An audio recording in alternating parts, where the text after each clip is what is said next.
Sebelumnya saya sampaikan di sini, saya membenarkan kalau dibilang nyeleneh. Kenapa? Untuk mengawalinya ya, saya bukan sebagai ex-wali santri saja. Saya sebagai orang dalam atau ex-NII atau KW9. Ya. Tahun berapa Anda di sana, Bu? Jadi saya membantah apa yang disampaikan yang dikatakan sama Pak Sudirman Abbas ya. Dia menyangkal kan. Saya sebagai saksinya, saya sebagai korbannya. Anda bergabung di NII tahun berapa hingga tahun berapa? Saya masuk itu pada tahun 2000 awal, Januari ya, sampai 2021 awal. Wow. Jadi 21 tahun Pak Sudirman Abbas ya. Dan ini tidak boleh disangkal ya. Tidak boleh disangkal. Panji tidak pernah mengaku sebagai imam kepada saya, ya jelas. Tapi saya melalui tahapan-tahapan ulil amri, saya mengetahui bahwa dialah yang mengaku imam NII. Begitu Pak. Yang Anda ya? lihat, yang Anda Jadi, alami, Ibu Leni yang bisa saya diuraikan? alami gitu ya, sampai terakhir dalam program Jamas itu tidak mungkin dimasuki oleh orang luar. Program Jamas itu diikuti hanya oleh orang dalam. Karena melalui koordinator-koordinator ya. Dari koordinator-koordinator itu terdata, lalu juga dipanggil melalui undangan-undangan yang langsung datang dari pusat, dari fungsional. Ya, mau bagaimana lagi disanggahnya? Karena yang ikut dalam undangan Jamas itu semuanya orang dalam, Pak. Semuanya orang NII atau KW9 ya. Sekarang kalau misalnya Panji mengatakan tahun 62 itu sudah berakhir, ya mungkin sekarang berdalih begitu karena dia di media berbicaranya gitu. Sekarang kalaupun misalnya dikatakan itu sudah selesai gitu ya, umat-umatnya masih menganggap dia sebagai imamnya. Terus kenapa ada sami'na wa ata'na di sana dan semuanya itu harus turut tunduk patuh sama dia. Hal yang remeh-temeh aja diurusin gitu. Ya, jadi coba bisa nggak dibantah? Yang ikut Jamas itu ada orang luar di situ. Sedangkan itu ada data dari koordinator-koordinator. Yang nyeleneh ada Saya tidak, Ibu dari Leni? koordinator Jakarta Selatan, ya. Saya dari Jakarta Selatan, dari Setiabudi, dari Karet Semanggi. Karet Semanggi ujung. Saya masih tahu, masih kenal, masih bisa saya sebutkan jajaran-jajarannya yang bersama saya.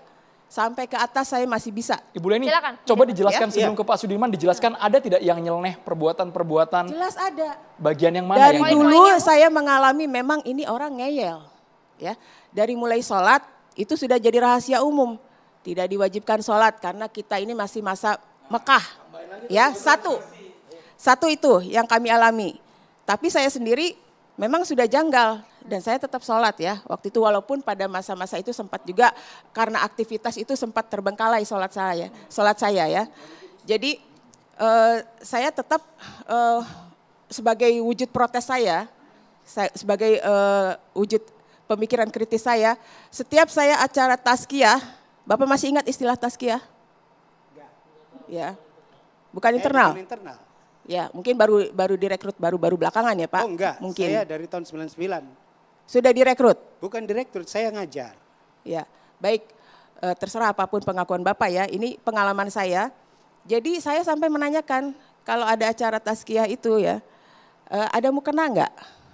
Dan ditunjukkan mukena yang sudah kumal gitu ya. Berarti di situ mukenanya enggak biasa dipakai kan? Satu soal sholat, tapi saya tetap menjalankan gitu ya. Walaupun sepanjang masa-masa itu benar-benar ada keganjilan dalam hati saya. Kenapa sih hanya beberapa menit saja kok dinafikan, kenapa diabaikan gitu ya. Mereka bilang sholat akimuddin, sholatnya itu adalah dalam bentuk tilawah dan maliyah. Tilawah itu perekrutan, maliyah itu untuk menarik infak ya. Kemudian yang kedua mengenai puasa. Puasa ini juga jam imsaknya sempat ada fase sampai pukul 6 pagi. Ya, Sampai jam 6 pagi itu saya juga rancu di sini. Tapi selalu disampaikan ayat-ayat ketika saya bertanya kenapa sampai. Ini berlaku untuk semua santri yang ada di Al Zaitun? Bukan atau hanya santri. NII saja? Ini berbicara tentang orang dalam, orang NII ya. Ya. Jadi saya bertanya juga tapi selalu dikasih dalil-dalilnya, ayat-ayatnya sampai terlihat benang putih di antara benang hitam begitu ya. Ada ayatnya ya Ustadz. Nah seperti itu. Ya tapi penafsirannya sampai jam 6 pagi di sana. Sempat ada fase itu gitu ya. Tapi kalau soal puasa, pengetahuan saya, pengalaman saya itu semua kami puasa. Gitu ya, sampai yang terakhir juga puasa itu Syawal tetap diwajibkan gitu ya. Nah, Hal nyeleneh mengenai 19. sholat dan juga puasa tadi Anda rasakan dan ini khusus untuk para jamaah NII. Tapi anak Anda, ada 2 orang anak Anda yang juga nyantri di Ponpes Al Zaitun. Apa pengakuan mereka? Ada hal aneh juga tidak yang diajarkan kepada anak Anda? Azan yang tidak pernah didengarkan di luar selama mereka hidup di luar gitu ya, tidak pernah mendengar lafal azan seperti itu. Dan di sana mereka sempat agak aneh juga gitu ya. Walaupun akhirnya anak yang pertama itu ya terbawa juga mungkin pernah Bilal atau siapa mungkin azan seperti itu gitu ya. Tapi memang yang nyeleneh-nyeleneh ini kenapa saya tidak bisa pungkiri, memang sudah dari dulu begitu gitu. Karena yang disebutkan sama Ustadz tadi psikologisnya adalah NII. Azan yang seperti apa sih Bu? Azannya tuh ya tidak bernada seperti di luar gitu. Lurus gitu, datar gitu. Tambahin 20. Dan sangat keras gitu ya Ada 20 dilafalkannya lagi. itu seperti ini ya seperti mau marah gitu ya. Kemudian selain sholat juga yang lain-lain itu masih ada beberapa. Anda bilang ada penindasan di dalam Ponpes Al Zaitun, maksud Anda apa Ibu Zani? Penindasan karena kita ini untuk hal-hal yang dasar saja ya, kebutuhan dasar makan gitu ya. Di sana kok sulit sekali ya kami untuk bisa berkontribusi segi pemikiran gitu. Saya pernah mengusulkan untuk menyiapkan, menghadirkan kantin kecil lah untuk di gedung pembelajaran gitu ya. Karena anak-anak dalam masa pertumbuhan itu kan banyak makannya ya. Jadi sempat saya menghimpun suara di kelasnya anak saya yang laki-laki waktu itu untuk mengambil kesepakatan agar kuat gitu. Usulan saya ini mengadakan kantin di gedung pembelajaran. Tapi itu mental. Tidak diterima padahal itu tidak ya sempat artinya ya kesejahteraan yang lapar. digembor-gemborkan Panji itu bohong. Ya sempat ya begitu kondisinya. Tapi seperti Jadi ini, Ibu Leni, kami ingin tahu apakah ada hal fatal, kalau tadi kan itu bisa didiskusikan, mungkin ada ruang musyawarah yang ditutup rapat. Kalau untuk hal yang paling fatal yang Ibu Leni alami, yang anak-anak Ibu alami, apa Ibu? Yang menurut Ibu ini sudah menyalahi aturan agama, tidak sesuai dengan Al-Quran dan hadis? Terhadap anak-anak saya ya, Iya. juga anak-anak yang lain. Ya, waktu mulai makan roti gandum itu, waktu masa-masa pandemi COVID itu diberlakukan lockdown di sana, kami para orang tua akhirnya mengalami fase tidak bisa mengirim makanan ke sana. Tapi di sana pun asupan makanan itu tidak terpenuhi dengan baik juga. Ya anak-anak sering lapar, anak-anak menjadi susah untuk pergi ke kantin. Kalau ke kantin itu harus ada yang mewakili, izinnya setengah mati gitu ya.